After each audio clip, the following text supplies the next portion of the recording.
सर्ववेदांत सिद्धांत गोचरम तमगोचरम गोविंदम परमानंदम सद्गुरुम प्रणतोस्म्यहम्।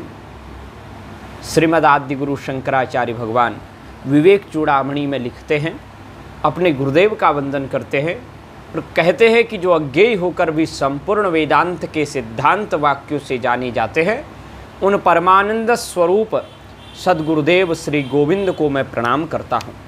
अब उसके बाद स्वप्रयत्न की प्रधानता का हम लोग चिंतन करते हैं। ऋणमोचन कर्तारः पितुः सन्ति सुतादयः बन्धुमोचन कर्ता तु स्वस्मादन्यो न कश्चन। पिता के ऋण को चुकाने वाले तो पुत्रादि भी होते हैं, परंतु भव बंधन से छुड़ाने वाला अपने से भिन्न और कोई नहीं है।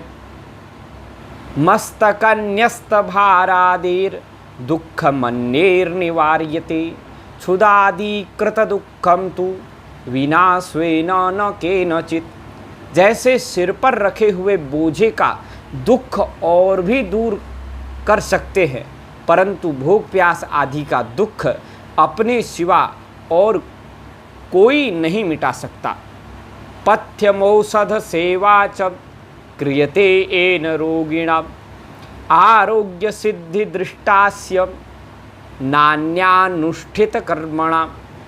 अथवा कहते जैसे जो रोगी पथ्य और औषध का सेवन करता है उसी को आरोग्य सिद्धि होती देखी जाती है, किसी और के द्वारा किए हुए कर्मों से कोई निरोग नहीं होता है, इसलिए स्वयं औषधि लेनी पड़ती है।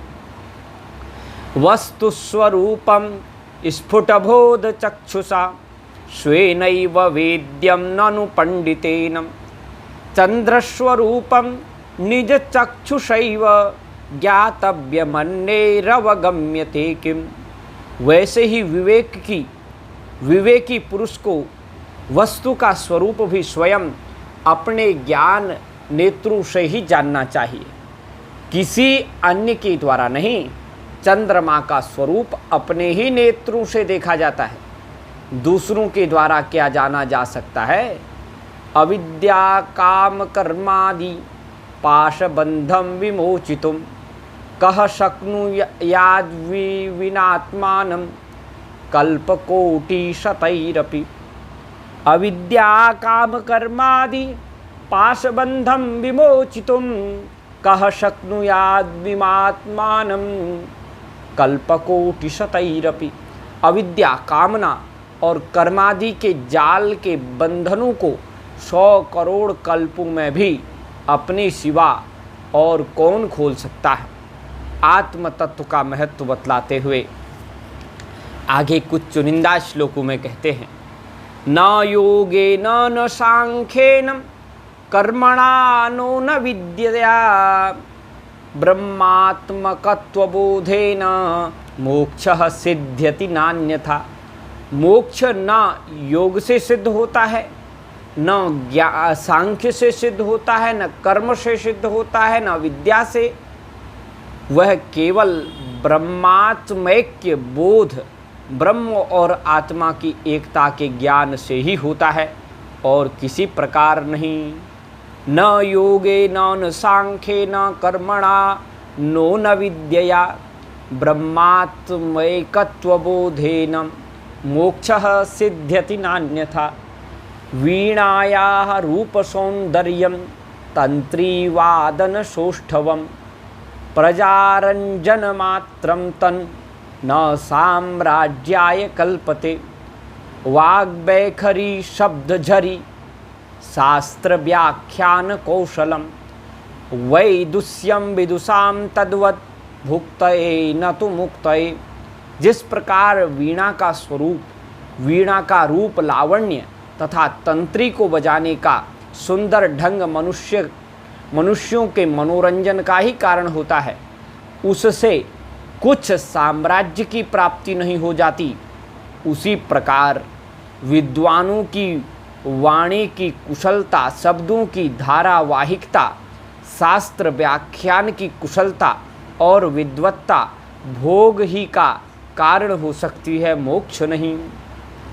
अविज्ञाते परे तत्वे शास्त्राधीतिस्तु निष्फला, विज्ञातेपि परे तत्वे शास्त्राधीतिस्तु निष्फला। परम तत्व को यदि न जाना तो शास्त्राध्ययन निष्फल ही है, व्यर्थ ही है, और यदि परम तत्व को जान लिया तो भी शास्त्राध्ययन निष्फल अनावश्यक ही है। शब्दजालम महारण्यम चित्तभ्रमणकारकम, शब्दजालम महारण्यम चित्तभ्रमणकारणम, अतः प्रयत्नात् ज्ञातव्यम तत्त्वज्ञातत्वमात्मनः। शब्द जाल तो चित्त को भटकाने वाला एक महान वन है, इसलिए किन्हीं तत्वज्ञानी महात्मा से प्रयत्न पूर्वक आत्म तत्व को जानना चाहिए। अज्ञान सर्पदष्टस्य ब्रह्म ज्ञानौषधम विना, किमु वैदैश्च शास्त्रैश्च किमु मंत्रै किमौषधैः। अज्ञान रूपी सर्प से डसे हुए को ब्रह्म ज्ञान रूपी औषधि के बिना वेद से, शास्त्र से, मंत्र से और औषधि से भी क्या लाभ है। तो ये बड़ी सुंदर बातें और शास्त्रीय बातें, बड़ी ऊंची बातें यहाँ पे बताई गई हैं। वाग वैखरी शब्द झरी शास्त्र व्याख्यान कौशलम वैदुष्यम विदुषाम तद्वद भुक्त ए नतम उक्त ए। कहते उसी प्रकार विद्वज्जनों की वाणी की कुशलता, शब्दों की धारावाहिकता, शास्त्र व्याख्यान की कुशलता और विद्वत्ता भोग ही का कारण हो सकती है, मोक्ष का नहीं। तो इस प्रकार से बड़ा सुंदर निरूपण किया गया है, आत्मज्ञान का महत्व बतलाया और स्वप्रयत्न की भी प्रधानता बतलाई। तो दो बातों का चिंतन आज हमने किया, दो तत्व, और उसके बाद परोक्षानुभव की आवश्यकता, प्रश्न विचार आदि का हम विचार बाद में करेंगे। जय श्री शंकर, हर हर शंकर। श्रीमदाद्य गुरु शंकराचार्य भगवान की जय।